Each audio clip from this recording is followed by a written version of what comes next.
Hello, it's Reverend Jonathan Barker and Brother David Underwood. Hello. Down here at Grace Welcome Center, and we are so grateful to be down here to share about the power of partnership. So, Brother David, would you like to share a little bit about how Harborside and Grace Welcome Center have gotten to partner now for many years? It's been an absolute joy. I mean, we just celebrated our first semester learning where we've been introduced to the Grace Welcome Center. Harborside is about maybe 4 blocks from here, so Grace Welcome Center is in our school neighborhood. And about 7 years ago, I was teaching my students about world history, and we just really wanted to look into this whole idea of the under-resourced in our community. And as I was introduced to Pastor Barker, a dear sister, Karen Kempinen, said, I need to introduce you to my friend, because she came in to talk to the kids because she was from Cush. And he comes in, and him and Leif, and they cast the vision to the students about what they really wanted to do in response to just not enough low barrier emergency places for people to go.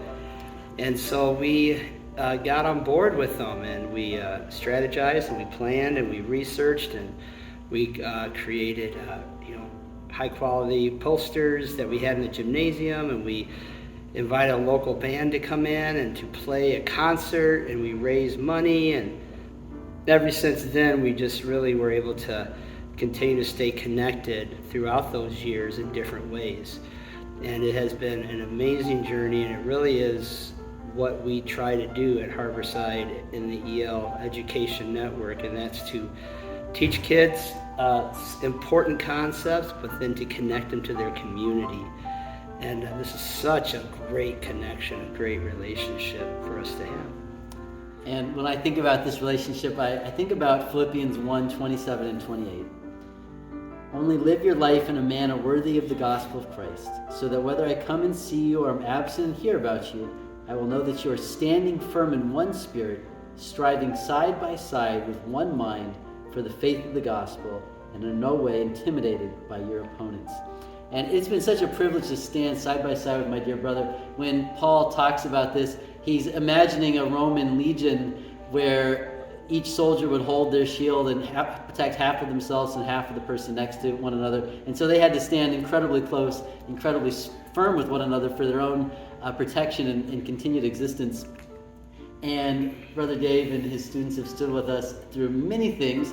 As he mentioned, they ran the very first fundraiser at Grace Welcome Center, the first big fundraiser, and that allowed us to go from serving breakfast on Friday to serving breakfast on Thursday and Friday. It doubled our capacity.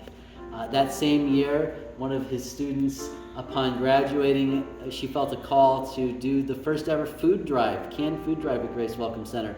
And that was one of the big moments that pushed us towards our pantry, which now serves 16,000 non-duplicative individuals a year. And just amazing. And then when the pandemic came and the uprising happened after Jacob Blake was shot, Harborside was there again. And Brother Dave and his students were going literally porch to porch early in the pandemic to help us meet the need. And they have stood firm with us. They have stood together in one spirit and one mind for now 7 years. It's been a great joy. And not only is this partnership, been great for Grace Welcome Center and Harborside, but personally, Brother Dave has just transformed my life, this relationship, this friendship. Brother Dave and his family have since joined our church. Sister Karen also joined our church. It's amazing how this all kind of came together. Yes. And Brother Dave's daughter, who was also in the class that first year, Sister Gracie, is now our worship director. And Brother Dave and Sister Gracie introduced me to Porter's Gate, and that's what we've been hearing at Grace, praising God with a Grace, being formed by a Grace. And literally last night, that's the last thing that my 1-year-old son was listening to. It calms him down. We listen to music before bed. And, we're moved and touched, and we're being formed by this music that our dear brother and dear sister brought into our life. So it's really an amazing partnership, and I know it's formed your lives as well. Oh, yeah. I mean, I always go back to it was in September 2020, and I was up in my classroom. So my classroom is in a building that was right at the epicenter of all of the protesting and the racial reckoning that was going on in response, all those things that we've seen nationally. And our first floor windows were all shattered. And so we couldn't have school, not because of the pandemic, but because it wasn't safe to come to school.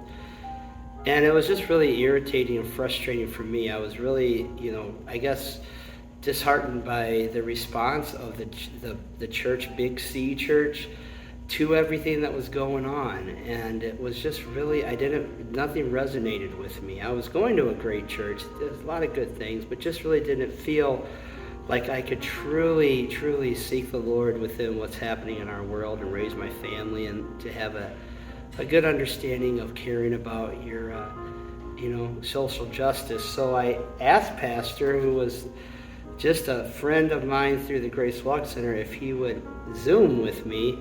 And we were Zooming, and there was, people marching down Sheridan Road as we're Zooming and everything.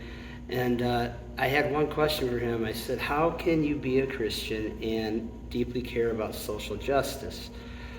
And I'll never forget his reply. His reply was, he brought love your neighbor. We believe about loving your neighbor. And that just resonated with me. And since then, we started watching at home through Facebook, and then we started coming.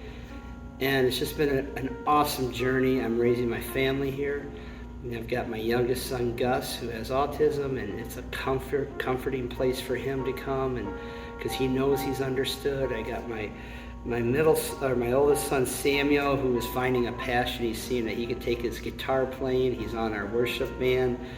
My daughter's leading us, and I'm doing my best, playing along with them. And it's just been, and my wife, she conducted the very first big craft fair that was done here, and we've all just been very much passionately involved now, and it's just been something that's become a part of our family, and we're very grateful for that. Brother Dave, it's just a joy to have you be part of our church family. Love you so much, dear brother. Love you, man. And love to all of our synod. We are so grateful for the ways that you stand firm with Grace Welcome Center every day, whether it be food drives, coat drives, or funding outreach for hope, so we are supported. There are so many ways that so many of you have stood firm with us over the years, over this past year. God bless each one of you during this Lenten season.